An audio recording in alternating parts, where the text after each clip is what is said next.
प्रया तस्मै श्री गुरवे नमः। श्री चैतन्य मनोभीष्टं स्थापितं येन भूतले स्वयं रूप कदा मह्यं ददाति स्वपदान्तिकं। वन्देऽहं श्रीगुरु श्रीयुतापदकमलं श्रीगुरून् वैष्णवांश्च श्रीरूपं साग्रजातं सहगण रघुनाथान्वितं तं सजीवं साद्वैतं सावधूतं परिजनसहितं कृष्णचैतन्यदेवं श्री राधा कृष्ण पदान् सहगण ललिता श्री विशाखान्वितांश्च नमो विष्णुपदाय कृष्ण प्रेष्ठाय भूतले श्रीमते भक्तिवेदांत स्वामी निति नामिने नमस्ते सरस्वती देवे गौरवाणी प्रचारिणे निर्विशेष शून्यवादी पाश्चात्य देशतारिणे नमो महावदन्याय कृष्ण प्रेम प्रदायते कृष्णाय कृष्ण चैतन्य नामिने गौरत्विषे नमः। हे कृष्णा करुणा सिंधो दीनबंधो जगत्पते गोपेश गोपिका कांत राधा कांत नमोस्तुते तप्त कांचन गौरांगी राधे वृंदावनेश्वरी वृषभानुसुते देवी प्रणमामि हरिप्रिये वाञ्छाकल्पतरुभ्यश्च कृपा सिन्धुभ्य एव च पतितानां पावनेभ्यो वैष्णवेभ्यो नमो नमः। जय श्री कृष्ण चैतन्य प्रभु नित्यानंद श्री अद्वैत गदाधर श्रीवासादि गौर भक्त वृंद हरे Krishna Krishna Krishna Hare Hare Hare Ram Ram Ram Hare Hare. Hare Krishna. So we welcome all devotees to this very important session on 18.65 and 66. So, of course, we will spend maximum time on 18.66, but in our series, we have just completed 18.64. So, we'll do 18.65 as well. That will be much more briefer, and then we will move to 18.66. Okay, so just two verses for the day. So 18.65 again. So first the summary verse of Sripad Yamunacharya, where he says, Ishware kartirtara buddhi sattvopadeyatantime swakarma parinamascha shastra sarata uchyate. Where he says that in the 18th chapter, there are 4 topics he says. First is that Krishna, the Karta, who is the real Karta? Okay, so if you recall, we have discussed this. That Kartirtva Buddhi Tyaga, Krishna is the Karta. So that is the first topic of 18th chapter, he says. The second topic he says is Sattva Guna is to be given importance. Because Krishna speaks so much about the 3 modes of material nature and basically tells us that one should come to Sattva Guna. So that is Sattvopadeyatantim. Third is Swakarma Parinamascha. That is how from one's karma, from Karma Yoga, how it goes towards moksha. You know, that sequence from Karma Yoga to moksha. This is what we discussed last time. It was from 18.41 to 18.64. So that whole logic from karma, how you come to moksha. And the fourth topic he says of the 18th chapter is Shastra Sara Uchyate. So the essence of the scripture, which is being covered now in 18.65 and 66. This is the essence of the scripture. Right? So we will read the verse and we'll look at the translation and then the commentary. So 18.65 first. Manmana madbhakto madhyaji mam namaskuro mame vaishyasi satyam te pratijani priyosi me. Okay, so the translation Ramanuja is given as being ever devoted to me and taking me as the supreme goal to be attained. Focus your mind to be always thinking of me with love. With such abundant love, perform all kinds of services as a form of worship for me. With utmost devotion, offer your obeisances to me. Being so, you will attain me and you will then experience me in all my glory. As you are exceedingly dear to me, I promise that all this is true. So this verse, Ramanujacharya says, is very special because generally in many other places in Gita, Krishna says things like, Satatam Kirtayanto Ma. Always you should chant the name of the Lord. It seems a little indirect. He is not telling Arjuna you should do this, like that. It's still indirect, he says. But this verse, Manmana Bhava Madbhakto, he says, is even more special than a verse like Satatam Kirtayanto Mam, because here he is directly telling Arjuna, you think of me, I promise you this, you will come back to me. So it's kind of more one on one, like that. So he says that this verse is indeed very, very special. And in order to highlight its speciality, the first part of it, so man mana means to always think of Krishna. So Ramanujacharya quotes this very famous verse from Vishnu Puran, which talks about what is bhakti. It says, Taila dharavat avichinna smriti santana rupam sneha purvam anudhyanam bhakti abhidhiyate. So this verse in the Vishnu Puran, it says bhakti means it should be like oil being poured from one container to another. So I'm sure all of us have an experience, right? When we pour oil, it is continuous. And there is no breakage over there. Unlike you pour water or any other substance also.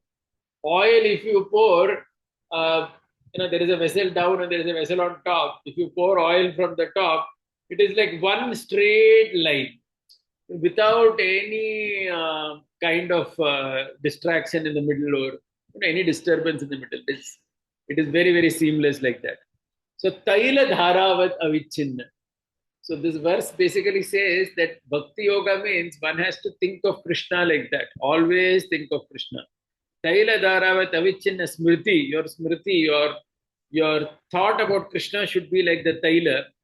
And Sneha Purva, and it should be done with a lot of love also. Anudhyana. One should meditate upon him, and such a meditation is called as Bhakti. So, like this one verse is there. So, he quotes that over here for Manmana. Okay, then he says, when we say Manmana, he recalls what the Shastra generally says. Shastra says Shravanam, Mananam, and Nididhyasanam. That means first one hears, then one contemplates, and then finally one meditates. So, in a sense, this Manmana is considered an outcome of the entire Gita, right? Because you hear and then you meditate on what is, you contemplate on whatever has been said, and then finally you practice.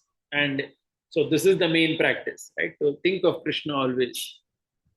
So, then Ramanujacharya says, hey, look, even if you say think of Krishna always, there were people like Ravana, Shishupal, they were also always thinking of Krishna. Okay, so that's why he says, Mad Bhakta. So it's not just think of Krishna always, but one should think of Krishna with great love always, he says. Okay, with great love one should think of Krishna, not that just one is thinking of Krishna. And for that reason, if you see the translation also here, what he has done is he has put Mad Bhakta first and then Manmana.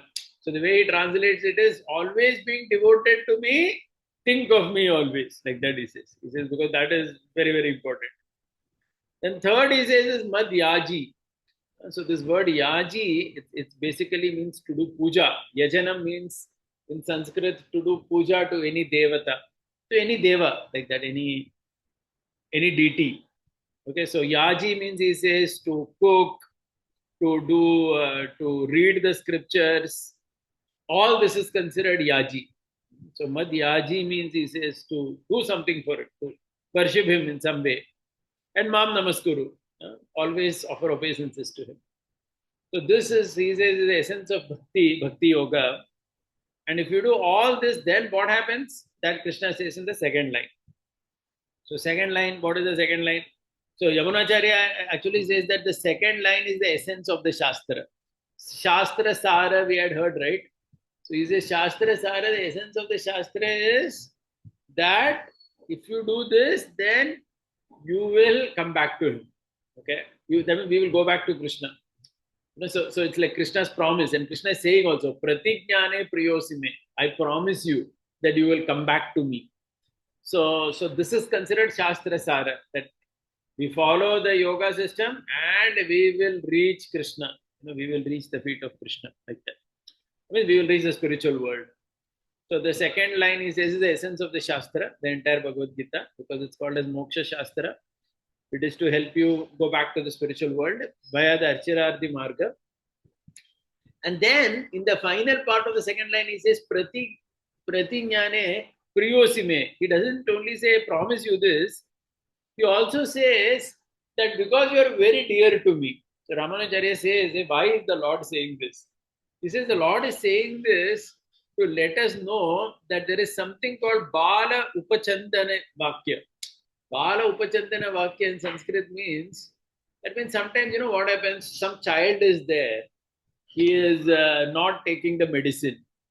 So what do the parents do? The parents will say, hey, look, if you take this medicine, I'm going to give you this sweet. No, some tempting. I will, this is, or they may sometimes say that the sweet, I assure you that the sweet is very, very tasty. Actually, it may be very bitter. But they may say like that. So this is technically called Bala Upachanda Vakya. That means to fool a child, sometimes a parent says like this. Even a bitter medicine, the parent may say it is very sweet. And the child will ask 10 times, really it is sweet?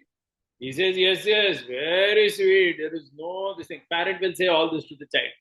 And then once the medicine goes in the child's mouth, child starts shouting this, that, but by that time the medicine has already gone in.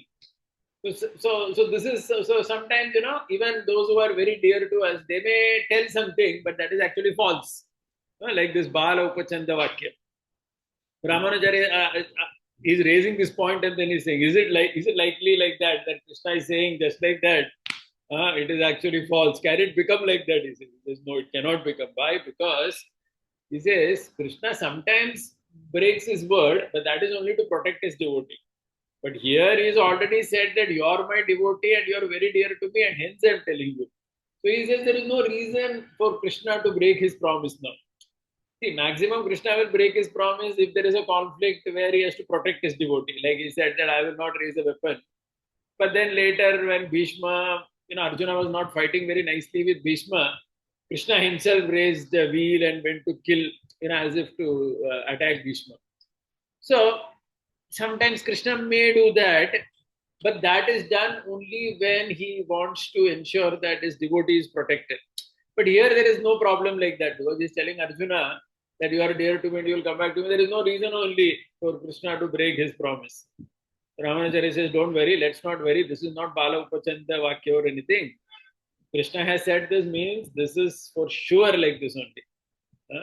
Then he quotes this famous verse from the Mahabharata where Krishna tells Draupadi, Jauv patet prithvi shiryet himavan shitiri bhavet shushe toya nadi krishne name mogam vacho bhavet.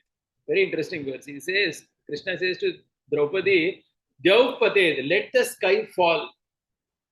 Prithvi shiryet, let the entire earth break. Okay. Himavan Shitili Bhavet, let the entire Himalaya become powder. Let Shushe Toye, let all the oceans and rivers dry. All this can happen, Draupadi, but my word will never go false. What is that? Yeah. Name Mogam Vacho Bhavet, my word is not going to be false. So he quotes that verse over here to remind us, let's not worry. Krishna's promise here indeed will be there. So we need not worry. So like that he says. Right. So that's the commentary to the 65th verse. Now coming to verse number 66, which is the Charama Shloka, which is considered almost in all sampradayas everywhere as the most important verse of the Bhagavad Gita. Sarvadharman parityajya mamekam sharanam vraja aham tvam sarva papebhyo mokshayishyami ma suchaha. I'm sure all of us have heard this verse countless times. We quote this countless times in all our classes, and I'm sure all of you must have also given classes on this verse, because this verse is such an important verse in the Bhagavad Gita. Let's see what Krishna is saying here, and how Ramanujacharya is given his translation and commentary. Okay, so abandoning all the dharmas, see in the bracket, means take refuge as the means unto me alone, who is full of compassion, easily approachable, who can absolve you of all the sins which obstruct the commencement of Bhakti Yoga. I, who am independent and all powerful, shall liberate you who have sought refuge in me from all the sins which are inimical to Bhakti Yoga, do not grieve anymore.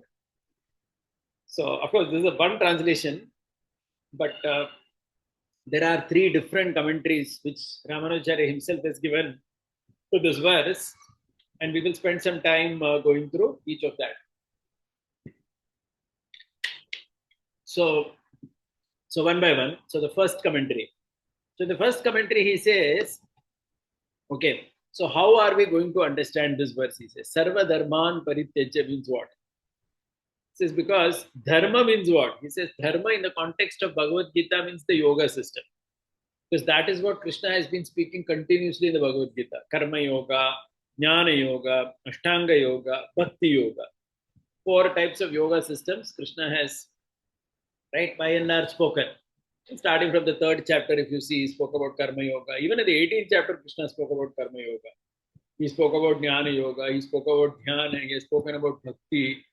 So basically, he says that Krishna has spoken about all the various yoga systems in the Gita, and that is to be understood as Dharma. So he raises a question, is Krishna saying that Sarva Dharman Parityajya means all these yoga systems are to be given up? Are we supposed to give up Karma Yoga, Jnana Yoga, Ashtanga Yoga, Bhakti Yoga, everything? Then he says that we cannot accept this meaning. He says because, after having said in fact, the previous verse was about Bhakti Yoga, right? 18.65 was about Bhakti Yoga, do Bhakti Yoga. That is also one of the yoga systems. 4 yoga systems are there by and large, which Krishna has spoken. Now he is saying, give up everything. So, how do you understand that? So he says, okay. So he says, when someone says give up, he says there are 2 interpretations to it. One is called as completely give up. That means one is to actually give up something totally, and one is to give up the phala. Okay, so basically he says there is something called in Sanskrit Swarupa Tyaga. Swarupa Tyaga means to completely give up something. Just like a devotee may say that I have completely given up eating of onion and garlic. Okay, so that is Swarupa Tyaga. Given up, there's no question, you're not going to eat onion again. So that's Swarupa Tyaga. There is another thing in Tyaga when you say, someone says, hey, listen, don't be too overly fussy about what you will eat. And just give up all this mentality. I want this type of food only. This is how he gives in the commentary, right? Someone may say, I want only this type of food every day. This type of food is not acceptable at all, right? This type of vegetables, no, I will not. Only this type of vegetable I want. So sometimes we may tell such a person, hey, come on, you want to advance in yoga system, don't be too much thinking about this type of food you want, that type of food you want. Just give up all this thought that you want a specific type of food. So when we say like that to someone, he says, that doesn't mean we are telling the person to give up food totally. What we are telling is that give up that attachment to eating specific type of items, and whatever comes by its own accord, or right, whatever the system is, whether in your house or a temple or whatever, just take it without creating a big ruckus that you want only specific type of food daily. So he says in this way, when you say parityajya, there are these 2 types of parityajya in Shastra. One is Swarupa Tyaga and one is Phala Tyaga. Swarupa Tyaga means to give it up completely, like we give up onion garlic. And Phala Tyaga means, that would not mean giving up Swarupa, but giving up something else. Like in the context of food, it means to give up that fussy nature of eating specific things and, being detached from food in general. But that doesn't mean you don't eat at all. It just means that you're not so particular about things. So he says, if we take the second meaning and we apply it here, pari means to completely, and tyaja means tyaga. So this word tyaja comes from tyaga in Sanskrit. Tyaga means to give up. So he says, then what is it to be give up?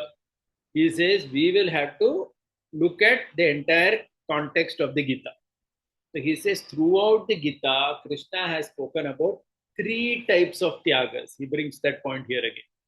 What are the 3 types of tyagas? We will repeat it. Once again, it is called Kartritva Buddhi Tyaga, Mamata Tyaga, and Phala Tyaga. Correct? What is this Kartritva Buddhi Tyaga? Kartritva Buddhi Tyaga means not thinking that I am the doer. That means giving up that conception that I am the doer.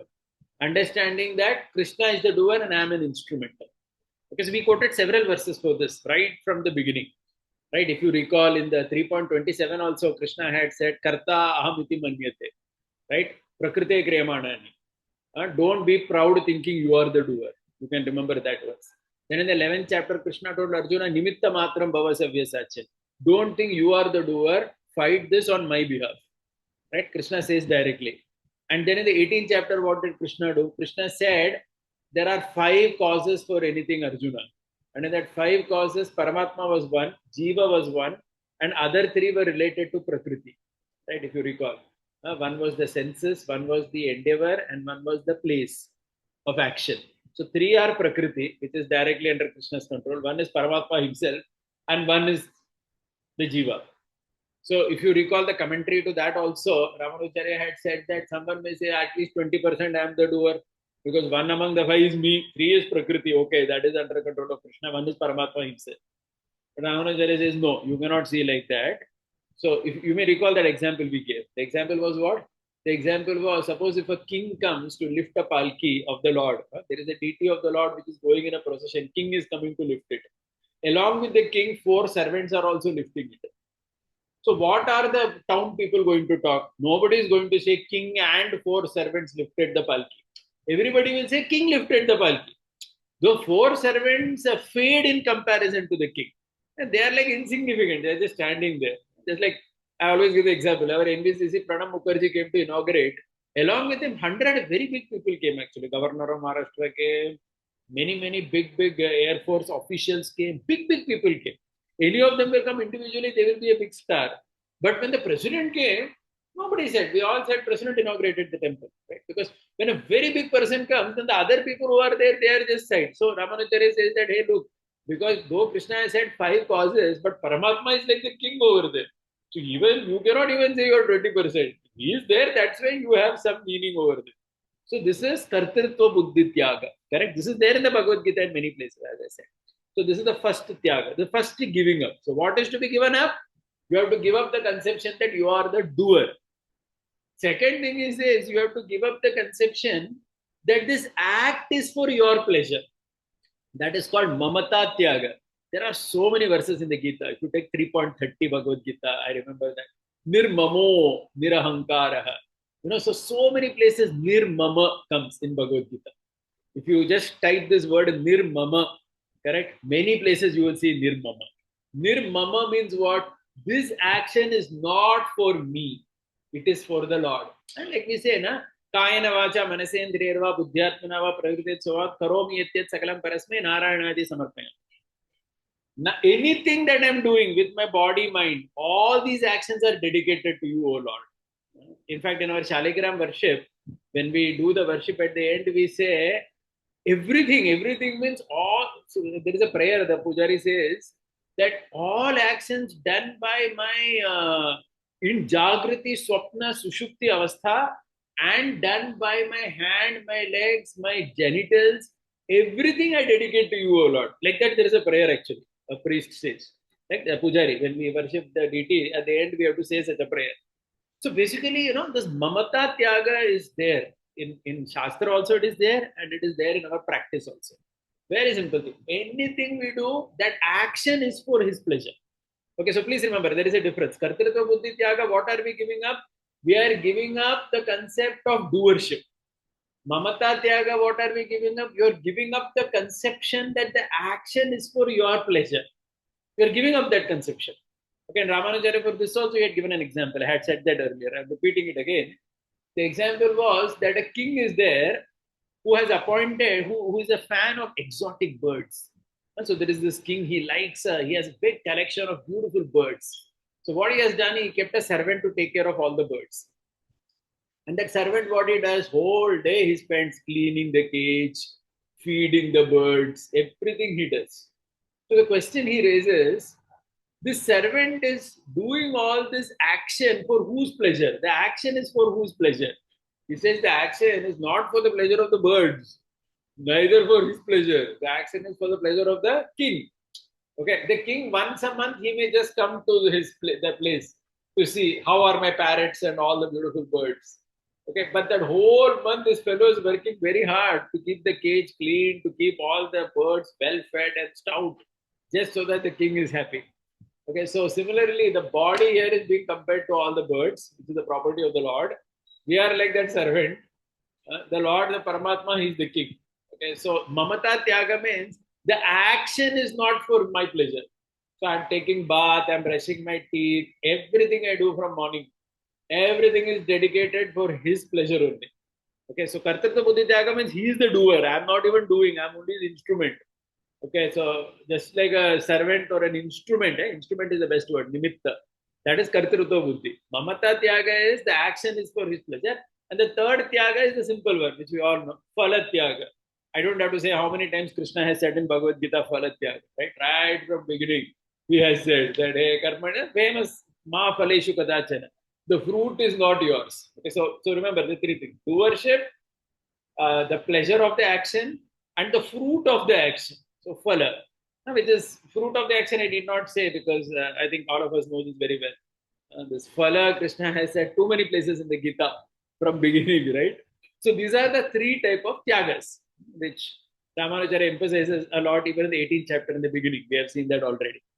So what he says here is Sarva Dharman Parityajya, he says there is one word which has to be added between Dharman and Parityajya in bracket. He says Kurvana. Sarva Dharman Kurvana Parityajya. That means Kurvana means all types of dharma I will do, but I will give up. What I will give up? Those three things I will give up. So Ramanujara says that word Kurvana should be between Dharman and Parityajya. But he says, even if it is not there, you don't have to worry because everyone in the world did like that only. So whether it is Arjuna or any other personality you see in the scripture, there was no one who actually stopped doing Karma Yoga, Bhakti Yoga, Jnana Yoga. No, everybody did everything. Right? So that Kurvana, it is understood, he says. Krishna does not even have to say it. Because throughout Gita, he has been saying, you have to do, you have to fight, you have to fight. How can that go away? So that for Arjuna it is fighting, for me and you it may be something else. Because that is in the bracket over here. Okay, so one has to, so that means the action is to be done, but these three type of tyagas one has to do. Okay, Parityaja. Okay, and Mam Ekam Sharanam Braj. So then what is that point? So that means, okay, after you do these three type of tyagas, you have to take complete shelter of me also. So that is important, right? So it's not that you are doing only three type of tyagas. You have to take complete shelter of Krishna. Why we have to take shelter of Krishna? So what is Sharanagati over here? Sharanam means what? See, now Sharanagati also, this meaning of the word will change from each of these translations. So here Sharanagati says means Krishna is the Karta, Krishna is the Aradhya, Krishna is the Prapya. That means whatever I am doing, Krishna only is doing through me. And Krishna only is the object of my worship. Krishna only is my goal of life. So, Mam Ekam Sharanam Vraja. Because see, we have given up three type of tyagas, but to whom have we given it up? That is becoming clear in this verse. You are giving it up to Krishna. Okay, so okay, you are not the doer. Who is the doer then? Lord is the doer. I am only his instrument. Whatever he has told me, I will do it like that. So that is how he says, Mam Ekam Sharanam Vraja. And then so that is Sharanagati here in this verse, in this meaning, the first meaning. Okay. And when I do like this, then what will happen? Sarva papebhyo. I will be delivered. Now, what is Sarva papebhyo? He says, Akritya karanam, Kritya akaranam. That means Sarva papebhyo means what is Papa? He says Papa is of two types. Doing what is not to be done and not doing what is to be done. So there are two types of Papas. So he says both these Papas, Krishna says, I am going to take care of it. I am going to deliver you from, all of that. Okay. Yeah, Krishna is the Karta, Aradhya, and once it is third one, I just said that.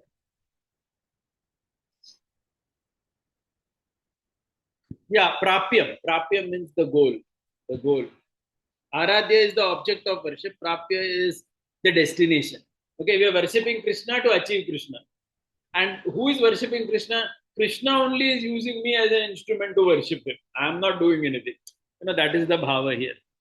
Okay, so actually, I was thinking when I was reading this commentary that many ordinary people also in India they speak Vedanta knowledge, but they don't know they're speaking Vedanta. Like sometimes someone says that you call him to temple. We joke about it also. They say, "Jab Bhagwan बुलाएंगे तो हम आएंगे." Actually, they're talking Vedanta. If you see in a way, but they don't know what they're talking. Right? They are not at that level. They are not acting as an instrument of the Lord. So that statement becomes false apparently.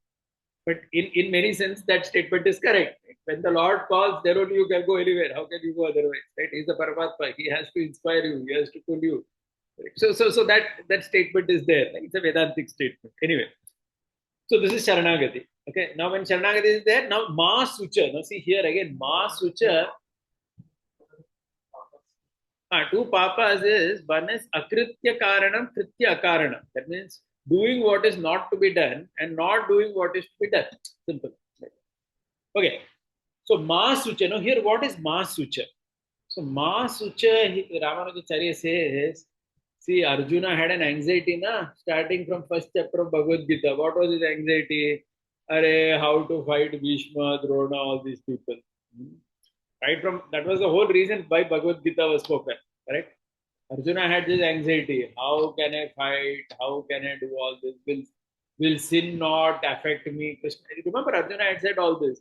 Will sin not affect us if we kill our relatives? Papa meva shraye. He had spoken all these verses in the first chapter of Bhagavad Gita. So Krishna is assuring him, Ma Sucha, don't worry, do not grieve anymore, Arjuna. You don't have to have any such lamentation. Okay? If you do all your karma yoga, jnana yoga, bhakti, everything with this mood that you are not the doer, action is not for your pleasure, result is not for you. Dedicate everything to me.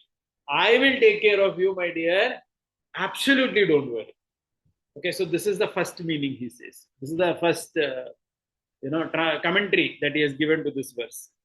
But at the end of this commentary, Ramanujacharya says, I am only not satisfied with this commentary, he says. He says, because there are 2-3 objections. He says, first thing is, the first objection. So this is like an objection you raise on the commentary. So he has given a commentary and then he raises an objection. He says, hey, look, Krishna has spoken so much ahead of Karma Yoga. Correct? Even in 18th chapter. Krishna started by talking Karma Yoga in the beginning. Right? He spoke about 3 types of Tyaga and all that. But then he came to Vedanta. Remember 18.40. Brahma Bhuta Prasannatma Nasochati Nakangshati Samasarveshu Bhuteshu Mad Bhakti Labate Param. Then Krishna went on and on and on. See, Krishna has developed the theme, right?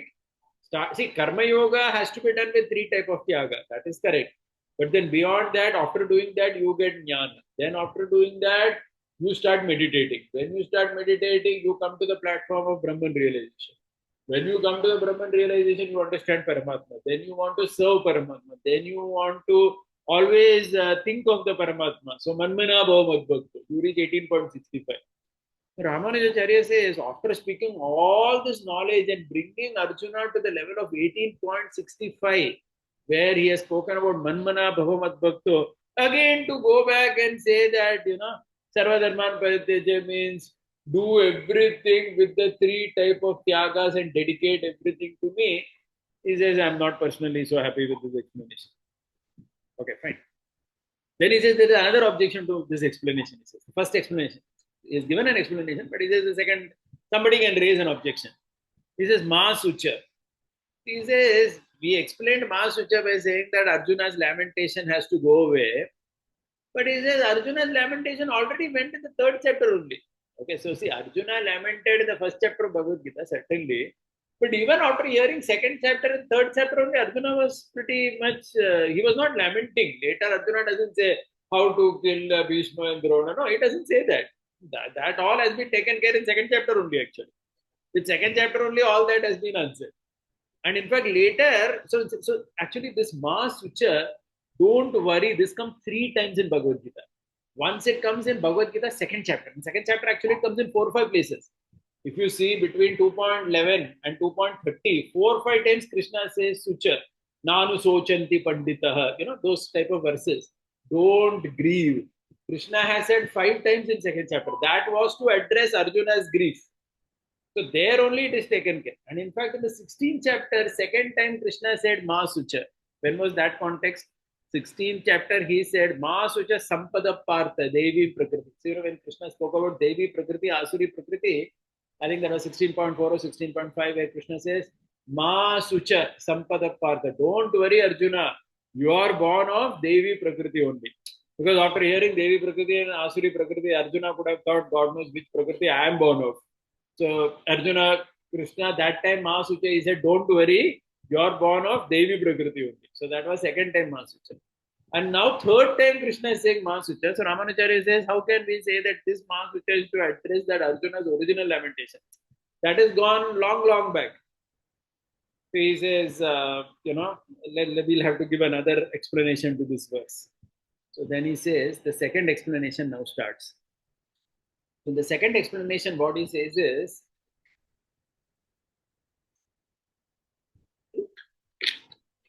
right? The second explanation, he says, so first we have to give the background for second explanation.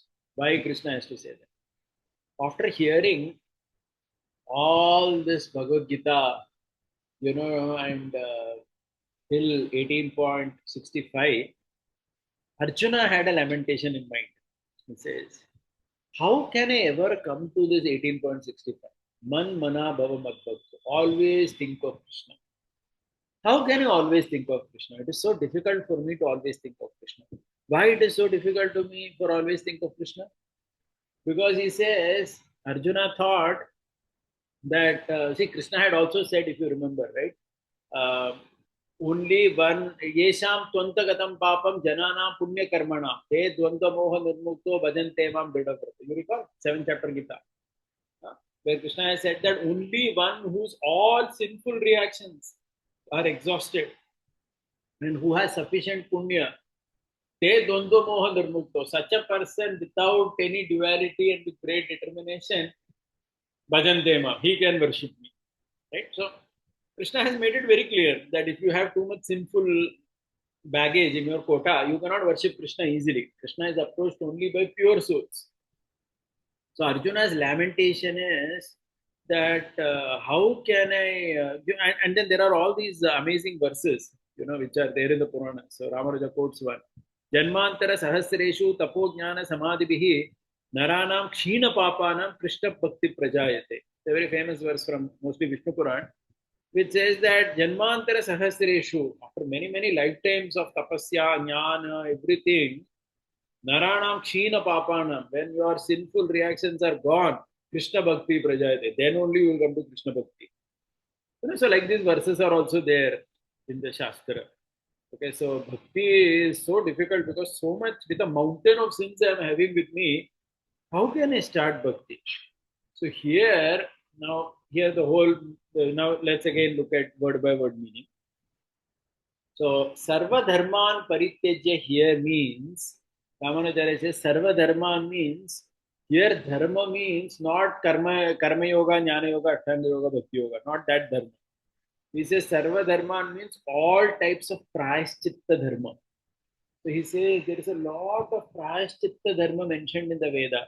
If you want to get rid of some sin, okay, someone has done a particular sin, someone has drunk wine, do this Prayaschitta Yajna. Someone has inappropriately dealt with a woman, do this Prayaschitta. So there are so much of Prayaschitta Dharma mentioned in the Shastra to get rid of our sins. Okay.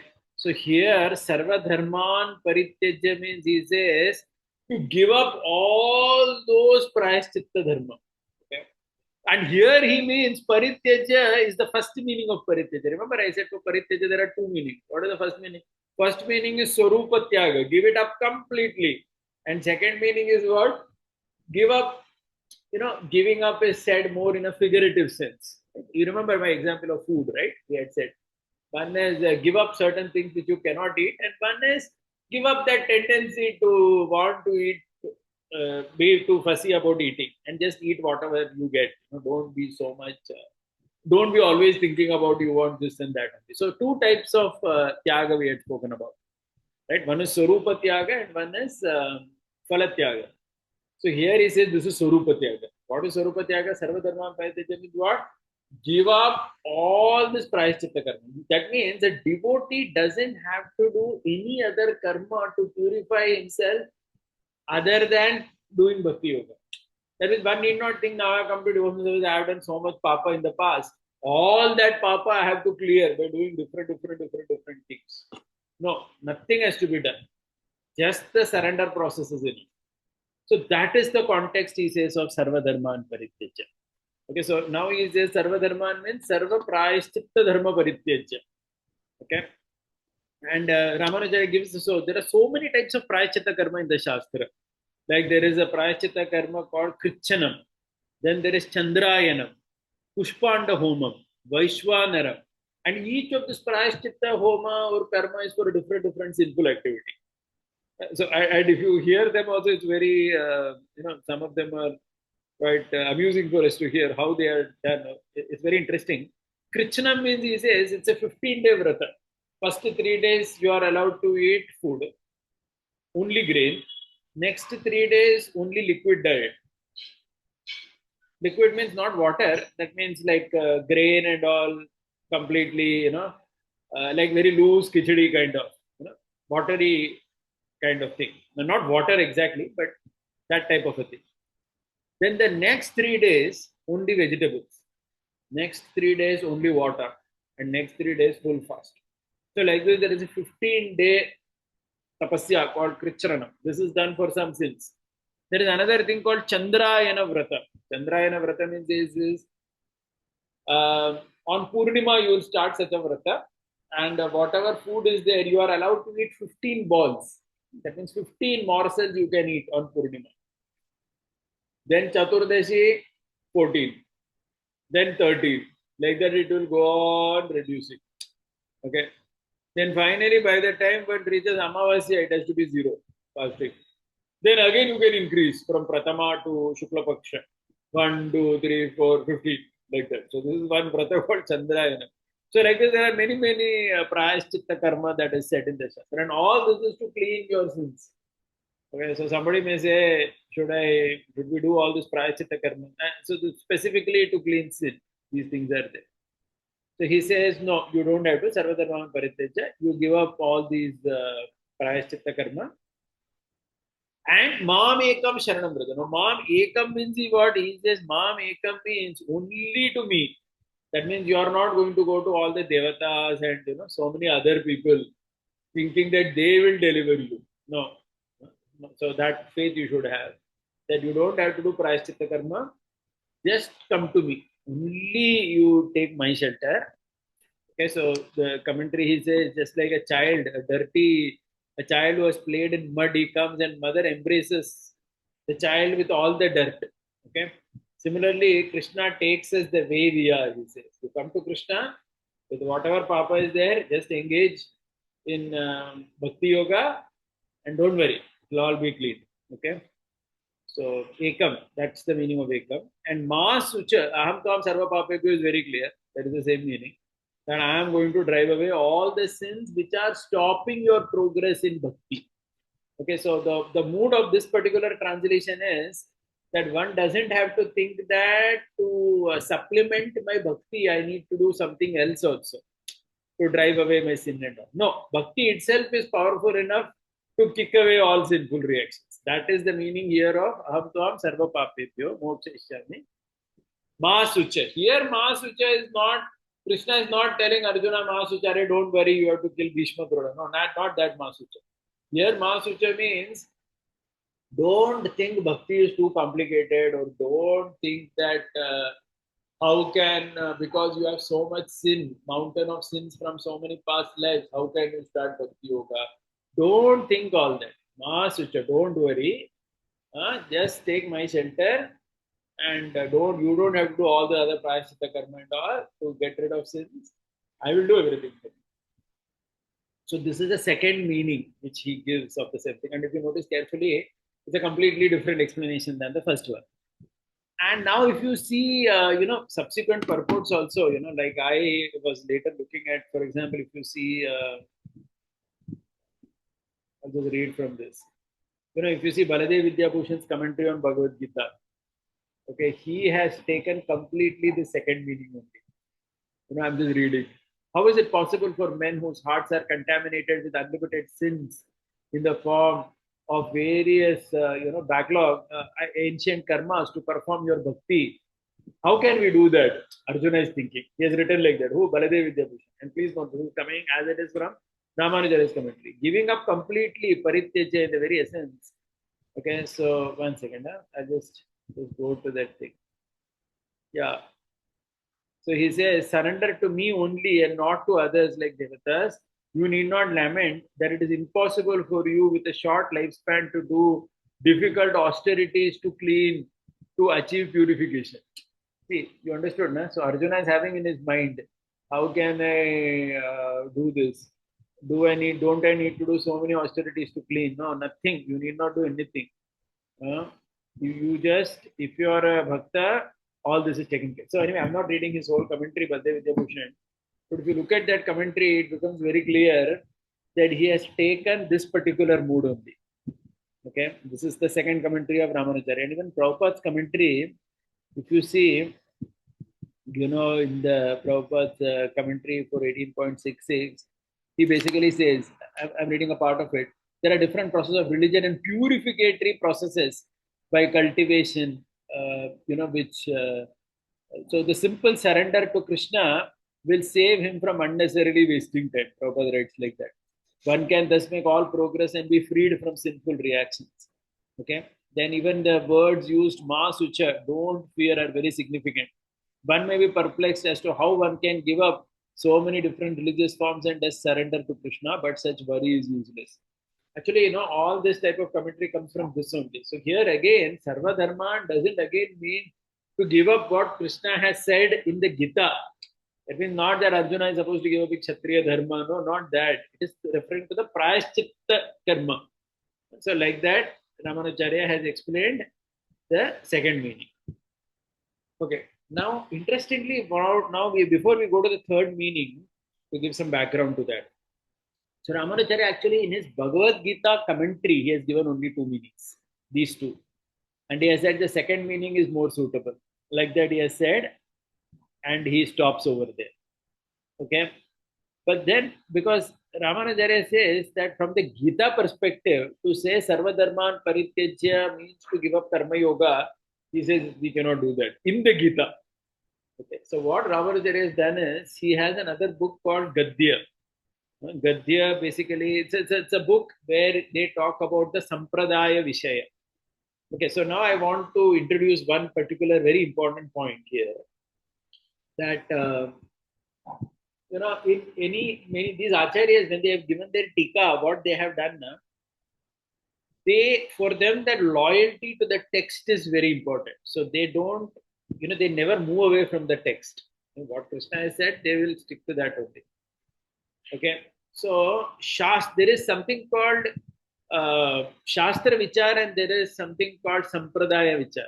Okay, so in a particular Sampradaya, there can be a particular Vichar. Okay, but when they look at a Shastra, then that Shastra has a Vichar which you have to stick to.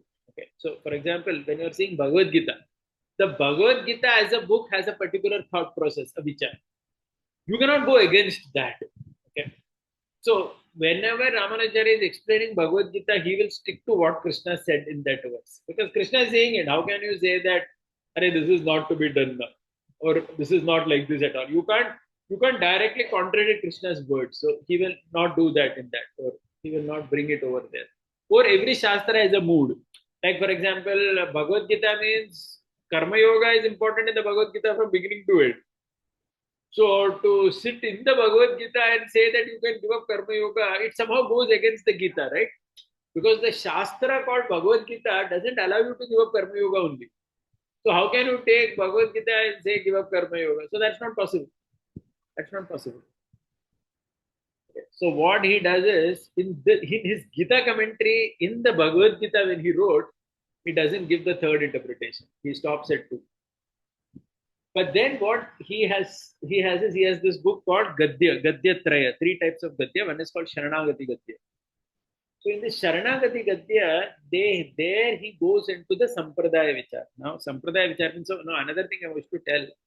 Though till now we have been discussing Ramanujacharya's commentary to Bhagavad Gita, actually we have never gone into the Sampradaya Vichar so much. Okay, Sampradaya Vichar means how they look at the process of bhakti.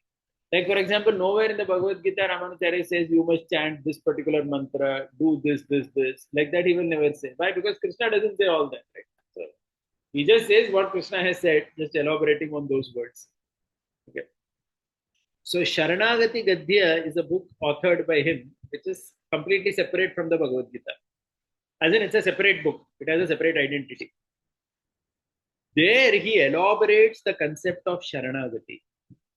Now, before I go into this commentary, I wish to make a point here, which everyone needs to understand in order to appreciate this third meaning of this verse.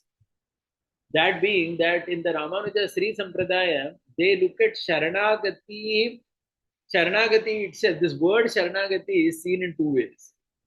One is Sharanagati as an Anga of Bhakti. You understand? Sharanagati as an Anga means as a part of Bhakti, as a component of Bhakti. Like, for example, in this verse, when we said, what did we say? The second interpretation. We said that if someone feels, Are, how can I do bhakti? I'm so sinful. Then what is Krishna saying? Don't worry. Give up all this price. You don't have to do any prayaschitta karma and all.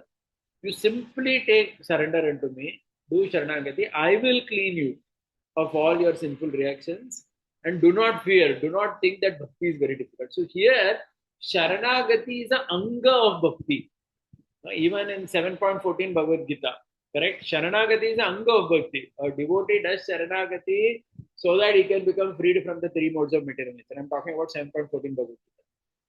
So, Sharanagati as an anga of bhakti exists in the Gita. Okay. But in the Sri Sampradaya, Sharanagati, there is another type of Sharanagati they talk about where this is something, this is not bhakti yoga only. That means they distinguish between bhakti and what is called as prapatti. Prapatti means just complete surrender unto the Lord. That means, see, here a person feels I'm completely incompetent to do bhakti yoga. I cannot do all this. Okay, so prapatti means, oh Lord, I take shelter of you. You only have to do something for me now. I can't do anything. So this is like Prapatti Marga. Okay, so they actually, so this is their Sampradayak Vichar. Please remember. Now, you may ask, where is it coming in the Bhagavad Gita? Obviously, in the Gita, Krishna is not talking about it. That is why he has not given this third interpretation as part of the Gita text. He has another book where they talk about their Sampradayak Vichar, Sharanagati Gadya. There he talks in great detail about how Sharanagati, not as Anga of Bhakti, but as prapatti, as the that means the process here is itself not this. In fact, they don't even call Sharanagati as the process. See, I'll tell you what this means. That means generally in the Gita context, when we talk about Karma Yoga, Jnana Yoga, Ashtanga Yoga, Bhakti Yoga, these are all processes. Correct? Bhakti Yoga also is a process. You do Bhakti Yoga and you achieve the Lord. Like that. But when Ramanujacharya or the Sri Sampradaya, when they talk about Sharanagati, they talk about Prapatti as not even like a means. They say it's not a means because there's nothing much you have to do. You have to just tell the Lord that, oh Lord, it's called Bara Samarpanam. That means you give up all your, the bhara of thinking that I have to do something to achieve him. All that is now gone. You give yourself completely, fall at the Lord's feet and say, oh Lord, you only have to do something for me. I'm a total case. Right? You only please uplift me from this ocean and take me. Okay, so here the upaya, everything is the Lord only in Sharanagati. Okay, so now so this explanation he doesn't give in Gita. He explains Gita verse only. But this he gives as part of the separate Sharanagati Gadya. So there he says, Sarvadharman Parityajya here means give up all types of dharma.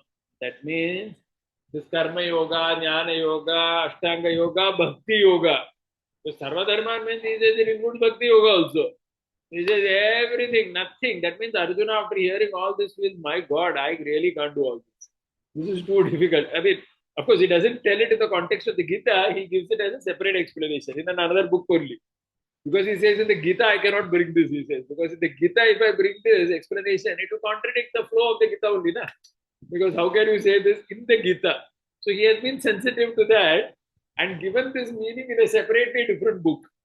Okay, saying that, okay, my Gita commentary can be read by anybody and everybody, so nobody should challenge. Why are you bringing a point that Krishna has not said? Okay, leave it. Okay, so be happy with these two meanings. But if you want another meaning, he says, read my book on, our Sampradaya Vichar. So there he brings this concept saying that Sarvadharman Parityajya means none of these, that means Arjuna feels here in this context, the feeling is that all these yoga systems are all very difficult for me to execute and achieve perfection. So Krishna now he says, Sarvadharman says, Ma Ekam Sharanam Brati. Here this Sharanam is not an anga of bhakti, but as the entire process itself. Okay, so that's all that one just falls at the Lord's feet and says, please, take my case. And then I will only do everything for you. And here, Ma Sucha now has a different meaning. Ma Sucha means don't worry thinking that array, all this yoga system, which is told in the entire Gita, it is so difficult. How can I ever do it? Okay, you cannot do it. Don't worry. You do prapatti to me, I will take care of you. I will bring you back to me. Okay, so now, so in the Sri Sampradaya, their process, they say is prapatti marga. That means it is giving up one's entire responsibility, the burden of one's spiritual growth also to the Lord. Okay. Now one may say, okay, after doing that, what does a person do? Does a person have to do all this karma yoga, bhakti yoga and all? Now for that, if you see, their answer is, you have to do all that. Okay, so see, please remember, it is not that prapatti means after you do this, no bhakti to do, no karma yoga, nothing. No, you have to do everything. But you do all the other things just as a pleasure activity to the Lord, just to please the Lord. Because the Lord likes if I do karma yoga, the Lord likes if I do bhakti. But I'm not doing it thinking that that will give me moksha. You understood this? Okay, so this is a very important point, right? So it's so because after hearing the third explanation, somebody will say, does it mean that the Sri Vaishnava thought process, Ramanuja's teaching means that one doesn't have to do karma yoga? No, you have to do. But you're doing all that as a pleasure to him. Right? Because he's pleased, because he has told in all the scriptures that you must do all this. You have to stick to Varnashram, you should do bhakti, you should chant my name, you should dance, you should worship my deity. He has said all that. So how can I say I'll not do? I'll have to do. Because now I'm so prapatti doesn't mean that prapatti means now you are like his surrendered slave. Right? So you will do everything just as a pleasure to him. Okay, so all that is there, three types of tyaga, everything. But the most important thing is I mean, their thought process is, I'm not doing all this thinking that this is going to give me moksha. Okay, that means I will do karma yoga, I will do bhakti, I will chant the Lord's name, but not that my chanting is going to deliver me. I don't know where my chanting is going to deliver me, Baba. My chanting is such a pathetic level. There is no question only that this is going to give me moksha. So the process is Sharanagati. You understood? That means Sharanagati, Prapatti Marga. So they make a slightly distinction. So this basically comes from the fact. So I mean, I'm going back to this again. Bhakti yoga in itself is considered a very technical process, something which has a set of parameters, right? Like if you remember, I had said earlier, Bhakti yoga, Ramanuja had quoted from the Vishnu Purana, Taila Dharava, like an oil, you are pouring oil from one vessel to another. My God, like that you have to meditate on the Lord. Somebody may say, my meditation is nowhere close to that, where I'm constantly thinking about Krishna. Right? I'm unable to do that. Even when I'm chanting the holy name, I'm unable to do that. Okay, and bhakti in itself is a very, very tough process. Right? So that means bhakti tough as in, if you see what is expected at the top level of bhakti, he says that this is a very, very, very advanced level to achieve. If through bhakti you want moksha, So what, in essence, what Ramanujacharya says is, see, through the yoga system also you can get moksha, but you have to perfect your bhakti in it. But somebody may say, I cannot perfect and all. Just do Sharanagati to the Lord. So that is the third meaning. So in this third meaning, what happens now? This third meaning, he has, as I said, he has not given in the Gita for a simple reason, just to be sensitive to the point that how can I say in the Gita that you give up Karma Yoga? That may not be correct. So Ramanujacharya feels that in the Gita commentary, I will not say this. He has written that in a separate book on Sharanagati, where he has said that let us explore the Sharanagati concept that we wish to do in great detail. There he has given this particular meaning. But again, the implied meaning there also is I will not do all these dharmas with the conception that that will give me mukti. That's the point. But action I'll have to do in that also. So please remember. See, the beauty of these explanations is in all the three explanations, whether it was the first explanation, the second explanation, or the third explanation. Action the person has to do only. Correct? Karma yoga he has to do, but the thoughts are different. Okay, the third explanation, I'm not doing karma yoga thinking that I want mukti, that karma yoga will give me mukti or bhakti will give me mukti. No, no, these will not. I'm not doing. I'm doing that just for His pleasure, just for His satisfaction. I will do. The Lord is pleased with me, so I will do all this. So if I'm a kshatriya, I'll fight just to please the Lord. That's it. Just as a pleasure to Him, because He likes. If I'm a kshatriya, I should fight.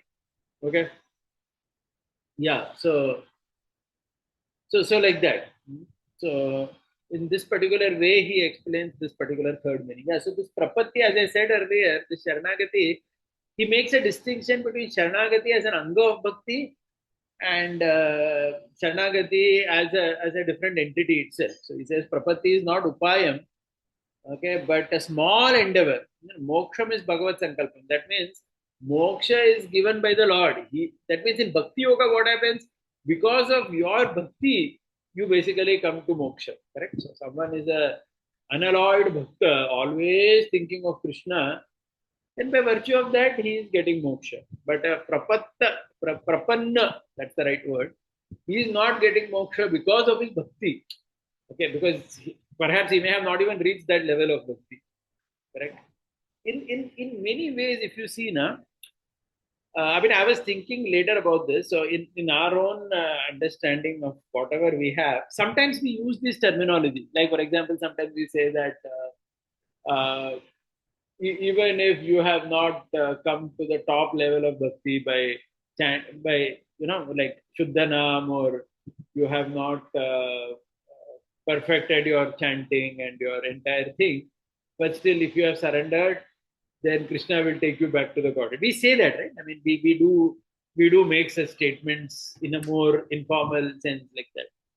But maybe I felt that this particular thought of Sharanagati as a complete separate entity has been explored in great detail by Ramanujacharya and the Sri Vaishnavas. They have kept that as a complete separate thing only, separate from bhakti. Bhakti they see more as a very technical process where you have to come up to that top level of bhakta. Like man mana bhav mad bhakta. Always think of Krishna. Like we say, na, always think of Krishna. So one has to come to that level. If one doesn't come to that level, then one is trying to be a bhakta, but one hasn't come to that top level of bhakti. So then that how will that bhakti give you mukti? So you don't reach. Okay. Whereas the Sharanagati, they see it as a completely separate entity. So like that, he has given the third meaning. But the beauty is in all the three meanings. See, I mean, we just recap. In the first meaning, it was about Sarvadharman was giving up all that, the three tyagas, right? I mean, you do the action, but you have the three tyagas, kartritva buddhi, mamata, and phalatyaga. Okay. And then take shelter of Krishna, and then he will deliver. And there, don't fear was what? Ma Sucha was Arjuna's fear in the first chapter of Bhagavad Gita. And in the second commentary, what did he say? He says Sarvadharman means give up all prayashchitta karma. Give up that completely. You don't have to do anything else to purify yourself. Just come to me. No need to go to any devata, this, that, do any other thing. I will deliver you. Don't fear. Here the fear was how I'm not even competent for bhakti. How can I start bhakti? For that, Krishna is saying, Mahasucha, don't worry, you can also start bhakti. So the second meaning was also in the context of Bhakti Yoga, and Ramanujacharya says, my second meaning is the meaning in the context of this chapter. Third meaning is given completely separately in a separate book only, saying that give up everything, as in don't think that those things can give you mukti. No, nothing. I cannot do anything. Just only surrender to the Lord, only Prapatti Marga, and He will take care of us. And Mahasucha. Now don't worry. Don't think that how can I do all this complicated yoga system. So that he gives separate meaning. So now if you see Prabhupada's this purport, or if you see any other type of even Vishwanath Thakur's purport, where they actually take a lot of content from that third meaning. Because they say basically that one has to give up everything, right? If you see Prabhupada also 18.6, he starts by saying that the Lord has explained different things: knowledge of Brahman, knowledge of Super Soul, social life, renounced order, mind control, meditation, everything. Now he's saying Arjuna should give up everything and surrender. So actually, this comes from the third meaning only. The third meaning where you just surrender to the Lord, saying that I really find everything very difficult. But the beauty is the third meaning also the implementation of the meaning. The expectation is you have to do it because the surrender, it is not just like you say, okay, I'm Prapatti, I'll do Prapatti. Okay, then I just go back and watch Netflix or Amazon Prime. No, it's not like that. You have to still do Karma Yoga. You have to do everything, but just that we are not thinking that these things will give us mukti. Okay, we are doing this as a pleasure to Krishna. So this concept of Sharanagati, that's why if you see, even Vishwanath Thakur's purport, Sanatan Goswamis, and even Prabhupada, they speak about Sharanagati there, the 6 types of surrender and all that, they go into that particular thing. So I just felt that this technical difference between Prapatti and Bhakti, perhaps the way the Sri Vaishnavas have done, others may have not technically separated it like that. But anyway, so since we were discussing the commentary of Ramanujacharya, so this is where we are, and this is what he has said, right? As his explanation to 18.66. Okay, so maybe I'll just stop here and see if there are any questions. Anyone with any questions here, you can raise your hand.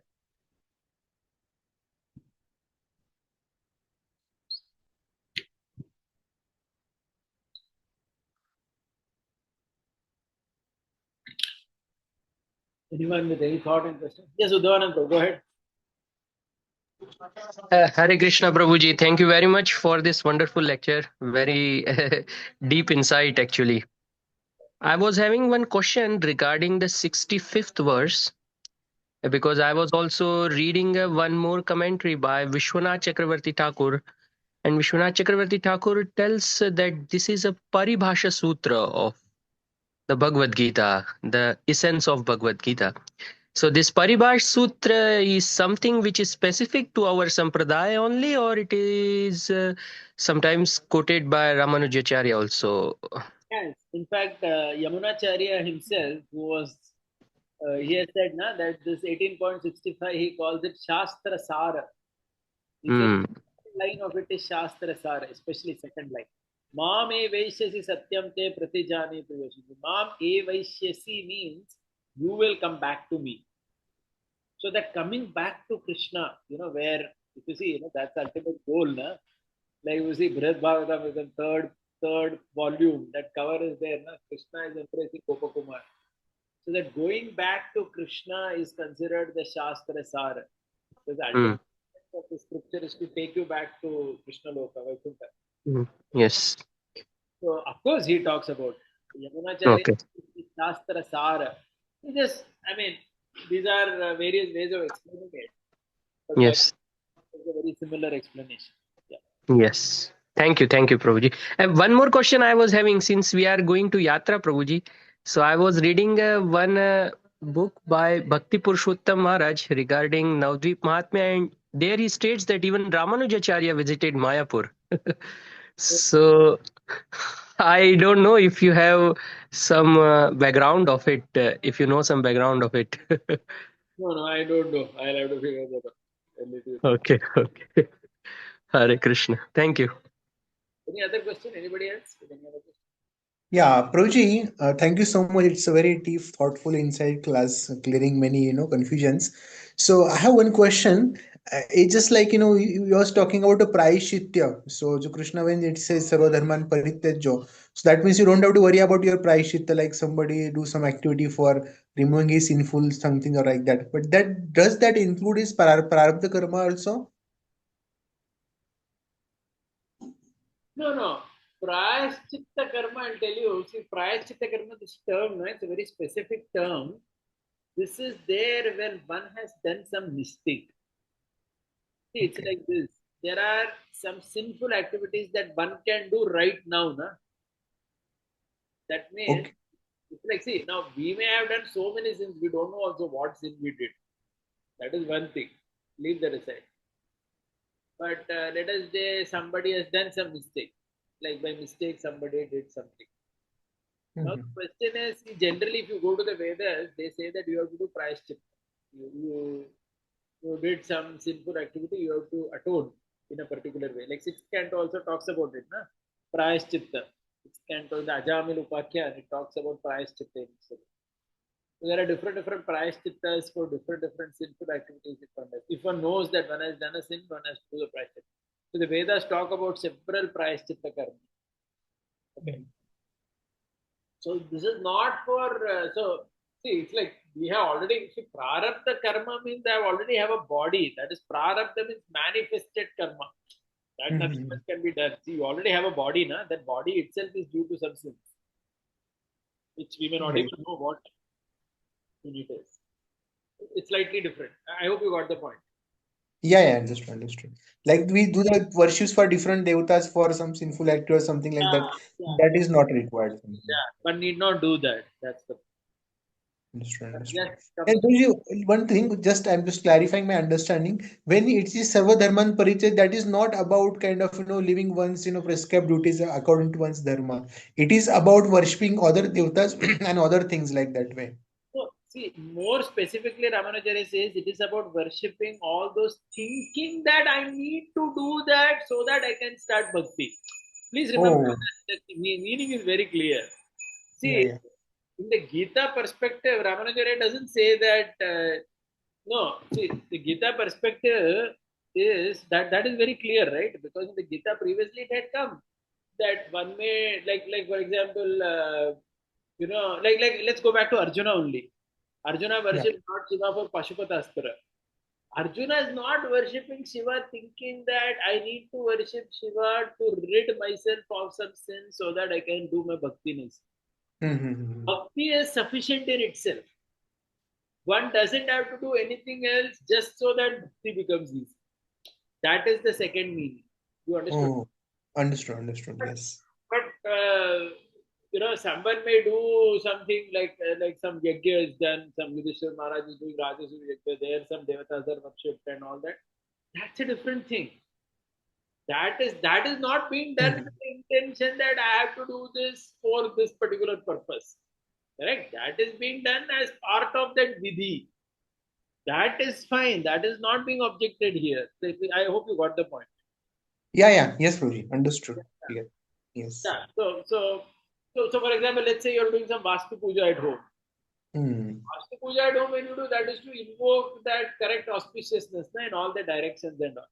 So this Hmm. direction, this Devata, like Vastu, that whole thing is kept, right?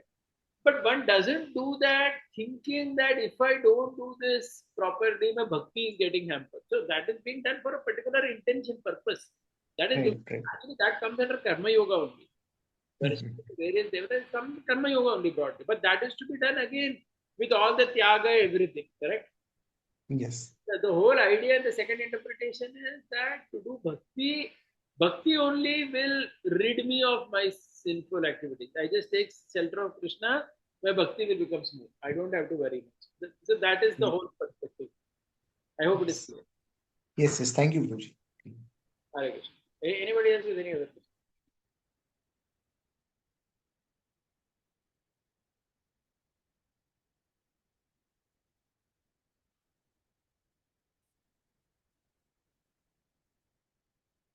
Okay. So thank you very much. Hare Krishna. Srila Prabhupada ki jai.